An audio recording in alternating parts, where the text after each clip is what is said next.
Welcome to roaring physics. நம்ம last கிளாஸில் என்ன பார்த்துருப்போம் அப்படின்னா electric potential of an electric dipole அப்படின்ற கான்செப்டை பார்த்துருப்போம்.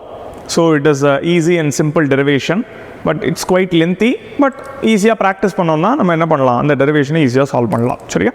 So our next topic of discussion which is electrostatic potential energy for collection of point charges. இது வரைக்கும் என்ன பார்த்துருப்போம் அப்படின்னா electrostatic potential energy டிஸ்கஷன் பார்த்துருப்போம். லைக் நம்ம பொட்டன்ஷியல் எனர்ஜி, பொட்டன்ஷியல் டிஃபரன்ஸ், இந்த விஷயம்லாம் பார்த்தோம்ல.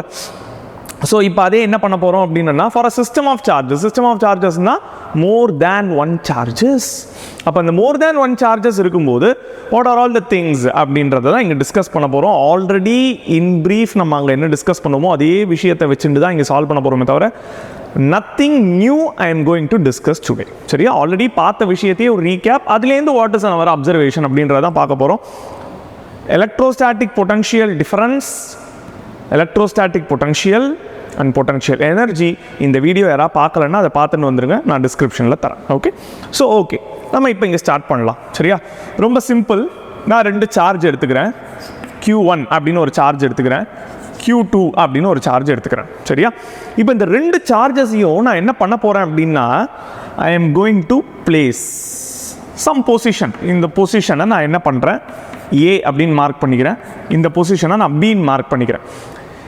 இப்போ இந்த சார்ஜஸை நான் என்ன பண்ணணும் அப்படின்னா நான் இந்த இடத்துல கொண்டு வரணும். இந்த பாயிண்ட்டுக்கு, தட் A அப்படின்ற பாயிண்ட்டுக்கு இந்த Q1ன்ற சார்ஜை கொண்டு வரணும், B அப்படின்ற பாயிண்ட்டுக்கு இந்த Q2ன்ற சார்ஜை கொண்டு வரணும். அப்போ இதை கொண்டு வரதுக்கு நான் என்ன பண்ணணும், லைக் நான் அதை எடுத்துகிட்டு வரணும். ஓகே, ஸோ இப்போ நான் இந்த Q2 இன்ஃபினிட்டிலேருந்து இந்த சார்ஜ் Q1 அப்படின்றத கொண்டு வந்து இந்த ஏன்ற பாயிண்ட்ல பிளேஸ் பண்ணிட்டேன். சரியா? Very good. அடுத்தது பாரு, இந்த Q2 அப்படின்ற பாயிண்ட்டை இன்ஃபினிட்டிலேருந்து இந்த பாயிண்ட்ல கொண்டு வந்து பிளேஸ் பண்ணிட்டேன். சரியா? கிளியரா? ஓகே. ஸோ நல்லா தெரிஞ்சுக்கோ. இப்போ நான் ஒரு கொஸ்டின் கேட்குறேன். Just you try to think. என்ன சார் இப்போ நான் திங்க் பண்ணணும்? கவனி. இப்போ இந்த இன்ஃபினிட்டிலேருந்து இந்த சார்ஜை நான் கொண்டு வந்து ஏன்ற பாயிண்ட்ல பிளேஸ் பண்ணுறதுக்கு நான் ஒர்க் பண்ணணுமா பண்ண வேண்டாமா? Excuse me. இன்ஃபினிட்டிலேருந்து இந்த சார்ஜ் B அப்படின்றத, சாரி, இந்த இன்ஃபினிட்டிலேருந்து இந்த Q2ன்ற சார்ஜ் இந்த Bன்ற பொசிஷனில் பிளேஸ் பண்ணுறதுக்கு நான் ஒர்க் பண்ணணுமா வேண்டாமா? இந்த அடுத்த கொஸ்டின் வருதா இல்லையா மைண்டில்? எஸ், ஒர்க் பண்ணணுமா வேண்டாமா? What's your answer? So my answer is work பண்ண வேண்டாம். ஸோ லாஸ்ட் கிளாஸ் வரைக்கும் எலக்ட்ரோஸ்டாட்டிக் பொட்டன்ஷியல் சொல்லும்போது ஒர்க் பண்ணணும், ஒரு சார்ஜ் ஒரு இடத்துலேருந்து இன்னொரு இடத்துக்கு மூவ் பண்ணால் ஒர்க் பண்ணணும்னு சொல்லிட்டு இந்த இடத்துல மட்டும் ஏன் ஒர்க் பண்ண வேண்டாம்னு சொல்கிறீங்க? The answer is so simple. நல்லா கவனி ஒரு விஷயத்த. போன இடத்துல என்ன பண்ணோம், நம்ம எலக்ட்ரோஸ்டாட்டிக் பொட்டன்ஷியலாக இருக்கட்டும் என்ன பண்ணிருப்போம் அப்படின்னா ஒரு சார்ஜ் இருக்கும், லைக் அதை ஒரு பாசிட்டிவ் Q ப்ளஸ் Qன்னு வச்சுக்கோ. It's a source charge. அந்த சோர்ஸ் சார்ஜ் கிரியேட் பண்ண ஃபீல்டுக்குள்ள நீ என்ன பண்ற, இன்னொரு சார்ஜை கொண்டு வர. கரெக்டா இல்லையா? அதான பண்ணோம். ஒரு சார்ஜை ஃபிக்ஸ் பண்ணிட்டு ஒரு பாயிண்ட் சார்ஜை என்ன பண்றோம், இன்ஃபினிட்டிலேருந்து கொண்டு வரோம். அப்போ ஆல்ரெடி இந்த ஒரு சோர்ஸ் சார்ஜ் என்ன பண்ணியிருக்கோம், ஒரு ஃபீல்டை கிரியேட் பண்ணியிருக்கோம். இந்த ஃபீல்டுக்குள்ள எலக்ட்ரிக் ஃபோர்ஸஸ் இருக்கும். ஸோ அந்த டைம்ல நீ உள்ள கொண்டு வரும்போது என்ன ஆகும், obviously it will experience some force இருக்கா. அதனால தான் அகெயின்ஸ்ட் த ஃபீல்டு நீ அதை கொண்டு வரேன்னு சொல்லிட்டு எலக்ட்ரோஸ்டாட்டிக் பொட்டன்ஷியல்னு டிஃபைன் பண்ணோம். இதை புரிஞ்சுதா? ஏன்னா இது ஆல்ரெடி ஒரு ஃபீல்டை கிரியேட் பண்ணிடுது, அந்த ஃபீல்டுக்குள்ளே இதை கொண்டு வரோம் அப்படின்றது தான் கான்செப்ட். இப்போ நான் இங்கே என்ன சொல்ல வரேன் அப்படின்ற கான்செப்ட்னா, இப்போ இந்த ரெண்டு பொசிஷனுக்கும் சைமல்டேனியஸாக நான் Q1 அப்படின்ற சார்ஜை கொண்டு வந்து இங்கே பிளேஸ் பண்ணுறேன், Q2ன்ற சார்ஜை இங்கே கொண்டு வந்து பிளேஸ் பண்ணுறேன். சைமல்டேனியஸாக I am doing this action. அப்போ பண்ணும்போது நான் ஒர்க் பண்ணணும்னு அவசியமே இல்லை. ஏன் அவசியம் இல்லை? ஏதோ ஒரு சார்ஜை நான் ஸ்டேஷனரியாக வச்சுட்டு ஆல்ரெடி நான் அதை பிளேஸ் பண்ணிட்டு இன்னொரு சார்ஜை கொண்டு வந்தேன்னா அந்த இடத்துல என்ன சொல்லலாம், உனக்கு பாசிபிலிட்டிஸ் ஆஃப் ஒர்க் டன் அப்படின்றத சொல்லலாம். பட் நான் இங்கே என்ன பண்ணியிருக்கேன், இந்த சார்ஜஸை ரெண்டு சார்ஜஸையும் சைமல்டேனியஸாக கொண்டு வரேன். அப்போ கொண்டு வரும்போது அந்த இடத்துல நான் ஒர்க் பண்ண வேண்டாம். சரியா? ஒர்க் பண்ண வேண்டாம். ஓகே, புரிஞ்சுதா? இந்த மைன்யூட் டிஃபரன்ஸ் உங்களுக்கு புரியுறதா? ஓகே. இப்போ சரி சார், இதை நான் கொண்டு வந்து இங்கே பிளேஸ் பண்ணிட்டேன். இப்போ Q1 அப்படின்ற சார்ஜை நான் ஏன்ற பாயிண்ட்ல பிளேஸ் பண்ணிட்டேன், Q2ன்ற ஒரு சார்ஜை Bன்ற பாயிண்ட்ல பிளேஸ் பண்ணிட்டேன். இப்போ என்ன ஆகும்? இப்போ நம்ம சொல்கிற விஷயம் தான். இப்போ நம்ம சொல்கிற விஷயம் தான். என்ன சொல்ல போகிறோம்? இப்போ இந்த உனக்கு எது ஆசையோ நீ வச்சுக்கோ. இப்போ நான் முதல்ல என்ன பண்ணுறேன், Q1 அப்படின்ற சார்ஜை ஃபிக்ஸ் பண்ணிட்டேன் சார். ஃபிக்ஸ்டு பொசிஷன் எங்கே, அங்கே கான்செப்ட் அதே இதுக்கு தான் போகிறோம். நத்திங் நியூ, புதுசாக எதுவும் பார்க்க போகிறோம், இதே கான்செப்ட்டுக்கு இப்போ வர போகிறோம். இந்த Q1 இப்போ ஃபிக்ஸ் பண்ணிட்டேன்னா இது என்ன பண்ணோம், ஆல்ரெடி ஃபிக்ஸ் பண்ணுறோம், இது பண்ணுறோம், அது ஒரு ஃபீல்டை ஆல்ரெடி கிரியேட் பண்ணி வச்சுருக்கோம். இப்போ இந்த கேஸுக்கு, இப்போ கேஸ் 1 லைக் இன் கேஸ், உனக்கு 2 கேஸாக சொல்கிறேன். கேஸ் 1 இப்போ ஆல்ரெடி ரெண்டுத்தையும் கொண்டு வந்து பிளேஸ் பண்ணிட்டோம். இப்போ நான் என்ன பண்ணுறேன், இந்த Q1ன்றதை ஃபிக்ஸ் பண்ணிவிட்டு இந்த Q2 ஆல்ரெடி ஒரு பொசிஷன் பி பொசிஷன் இருந்து தெரியுமா, அதுலேருந்து இன்னும் கொஞ்சம் மூவ் பண்ணி இந்த இடத்துல கொண்டு வந்து வைக்கிறேன். ஆல்ரெடி பி பொசிஷன் இருந்தது, பி பொசிஷன்லேருந்து இன்னும் கொஞ்சம் மூவ் பண்ணுறேன். அப்போ நான் இதை உள்ளே கொண்டு வரேன். அப்போ Q2 இங்கே இருக்குது.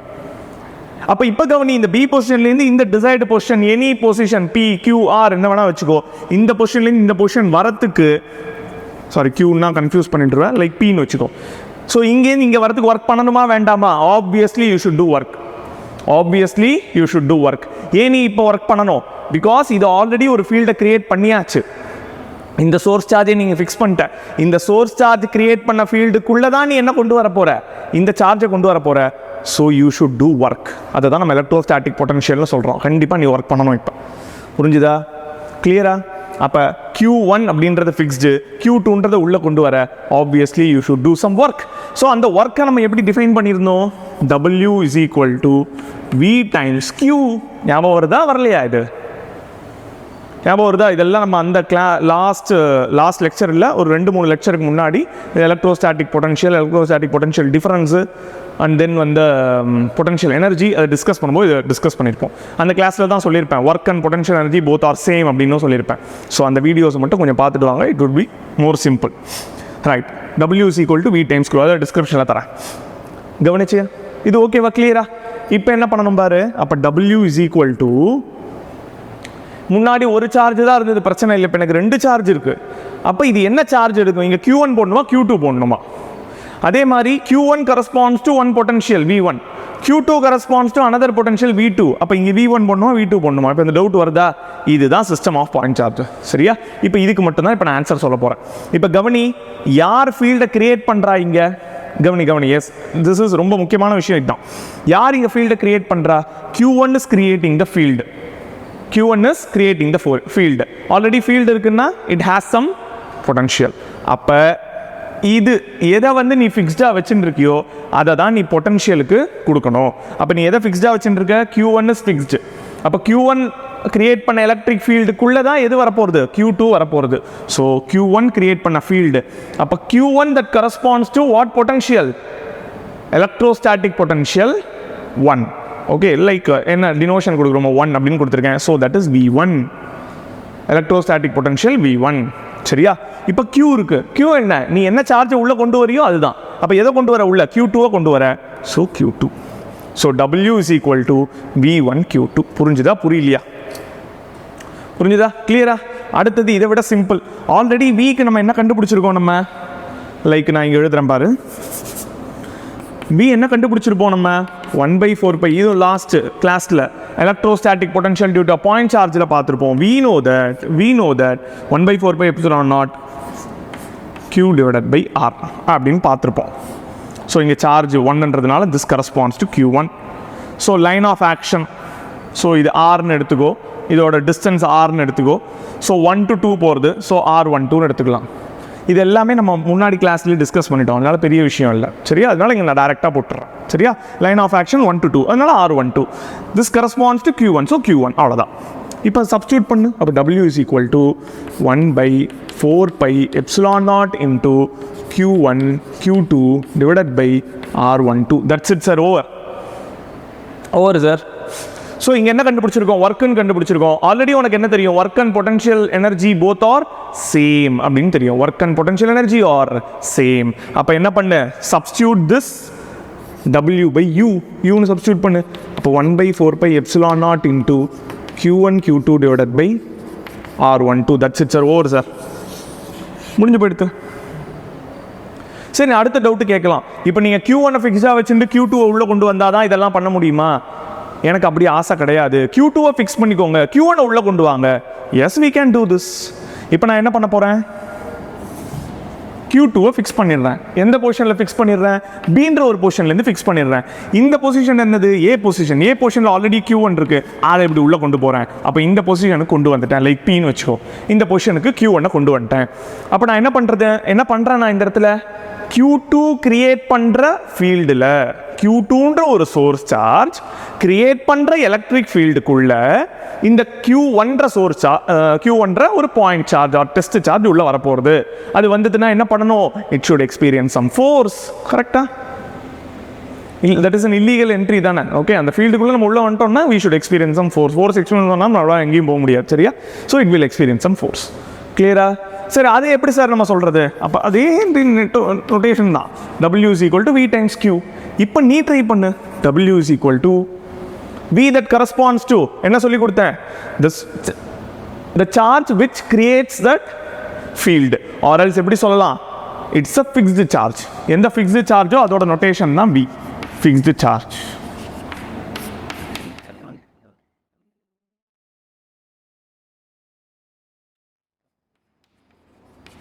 For potential notation, fixed charge for potential notation. அப்போ என்ன பண்ணணும்? V2 எது உள்ள வருது? Q1. ஸோ அப்போ இந்த இடத்துல Q1ன்றது என்னது? Like a test for point charge.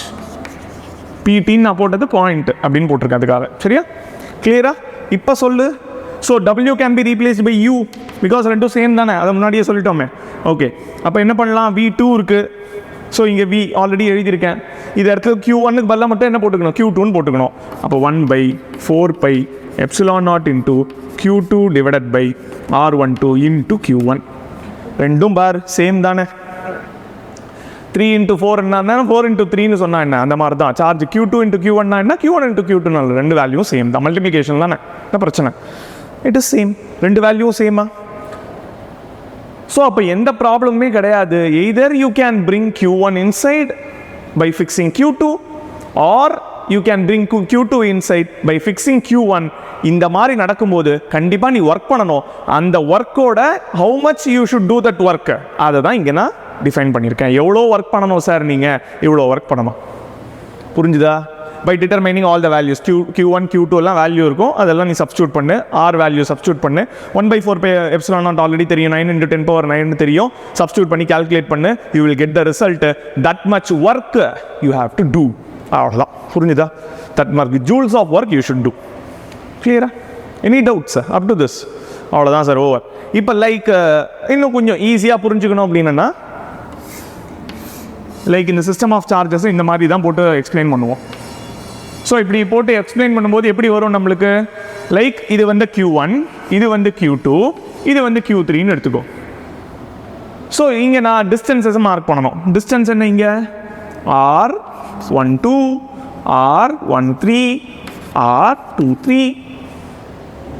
So எல்லாத்துக்கும் பொட்டன்ஷியல் ரிலேஷன் இப்போ நான் சொல்லணும். அப்போ என்ன சொல்லலாம்? U is equal to 1/4π epsilon naught Q1 Q2 divided by R12 சொல்லலாமா? அடுத்தது நீ ட்ரை பண்ணுறியா? U is equal to for this. இப்போ நான் இதுக்கு போட்டேன். இப்போ இதுக்கு சொல்லு. U is equal to 1/4π epsilon naught into Q1 Q3 divided by R12. அடுத்தது நீ ட்ரை பண்ணு. 1/4π epsilon naught என்ன வரணும் இந்த இடத்துல? என்ன வரணும்? Yes, your answer is right. Q2 Q3 divided by R23. That's it, over sir. அவ்வளோதான். ஸோ இதுலேருந்து என்ன தெரிஞ்சுட்ட நீ ஒரு விஷயம்? For a system of point charges or a collection of point charges, if you want to define a potential energy, you can define in this way. For minimum ஒரு charge இருந்தால் நம்ம potential due to a point charge சொல்லிடுவோம். Minimum 2 charges இருந்தால் you can define a potential energy by way of representing this formula. புரிஞ்சுதா? U is equal to 1/4π epsilon naught Q1 Q2 divided by R12 or any values you can substitute. புரிஞ்சுதா? புரியலையா? Okay, is this clear? Okay, இதோட ஒரு சின்ன விஷயம் மட்டும் I will just add. Okay, so kindly take a quick screenshot. Yes, thank you. Right, so next பாரு ஒரு சின்ன விஷயம். Can you make a relation between this whole, that is your potential difference and electric field? Relation இருக்கா? அந்த relation எடுத்துட்டு வா. என்னன்னா relation between, இது ஆல்ரெடி நம்ம கிளாஸில் டிஸ்கஸ் பண்ணிட்டோம். Relation between electric field and potential. Electric field and potential. அப்போ என்ன ரிலேஷன் நம்ம பார்த்தோம்னா V is equal to integral over E vector dot dr vector. Kindly refer the previous videos. அதில் இதை நான் எப்படி பண்ணணும் அப்படின்றத டெரைவ் பண்ணி காமிச்சிருப்பேன். ஸோ அதை தான் இங்கே எடுத்து எழுதியிருக்கேன். சரியா? டிஸ்கிரிப்ஷனில் தரேன். இந்த கான்செப்டை பார்த்துட்டு வாங்க, இன்னும் கிளியராக இருக்கும். சரியா? V is equal to integral over E vector dot dr vector. இப்போ என்ன பண்ணலாம் நம்ம? So just for a case of understanding நம்ம என்ன பண்ணிக்கலாம், இன்டெக்ரலை ரிமூவ் பண்ணிவிடு. சரியா? ஸோ EDRனு போட்டுக்கோ, EDRனு போட்டுக்கோ. ஸோ இங்கே வெரி ஸ்மால் டிஸ்டன்ஸ் அப்படின்றதுனால you can mention this as DV. அப்போ டிஸ்டன்ஸ் கம்மியாக இருக்கும்போது பொட்டன்ஷியல் எப்படி இருக்கணும், கம்மியாக தானே இருக்கணும், ஸ்மால் பொட்டன்ஷியல். இப்போ DV is equal to E into DR. இதில் இன்னொரு முக்கியமான விஷயம் நான் சொல்ல போகிறேன், ஒரு முக்கியமான விஷயம் சொல்ல போகிறேன். ஸோ எந்த டைரக்ஷனில் நீ ஒர்க் பண்ணுவ, இப்போ கேட்டால் அடுத்த நிமிஷம் மைண்டில் வந்திருக்கும், எந்த டைரக்ஷனில் ஒர்க் பண்ணணும், நம்ம எலக்ட்ரிக் ஃபீல்டுக்கு ஆப்போசிட் டைரக்ஷனில் ஒர்க் பண்ணணும். அப்போ electric field and potential will always acts in opposite direction. Electric field like இப்போ எலக்ட்ரிக் ஃபீல்டு இந்த டைரக்ஷன் அப்படின்னா நீ ஒர்க் பண்ணுற டைரக்ஷன் எப்படி இருக்கும், இதுதான் work done direction. Work done direction என்னவோ அதுதான் பொட்டன்ஷியலோடது. சரியா? அந்த டைரக்ஷனில் தான் you are doing that potential difference or potential or any other stuffs. சரியா? நான் திருப்பி டைரக்ஷன் சொல்கிறதுனால இட்ஸ் அ வெக்டார் குவான்டிட்டி நினச்சிக்காத. So like in case potential is a scalar quantity. சரியா? பட் எந்த டைரக்ஷனில் you are doing the work அப்படின்றதுக்காக சொல்கிறேன். சரியா? ஸோ யூ ஆர் டூயிங் இந்த ஆப்போசிட் டைரக்ஷன். எலக்ட்ரிக் ஃபீல்டு என்ன டைரக்ஷனில் இருக்கோ அதுக்கு ஆப்போசிட் டைரக்ஷனில் தான் நீ ஒர்க் பண்ணுற. அதனால நான் என்ன பண்ணுறேன், எனக்கு பார்த்த உடனே அது ஆப்போசிட் டைரக்ஷன் தெரியணும், அதுக்காக இங்கே ஒரு மைனஸை சேர்த்துக்கிறேன். அப்போ DV is equal to minus EDR, or simply we can write like this, E is equal to AB. எப்படி போடுறேன்? சரியா? ஜஸ்ட் ஸ்பேஸ் கன்ஸ்ட்ரெயின்னால E is equal to minus DV by dx. ரொம்ப முக்கியமான ரிலேஷன், எல்லா இடத்துலையும் யூஸ் ஆகும் சார். சரியா?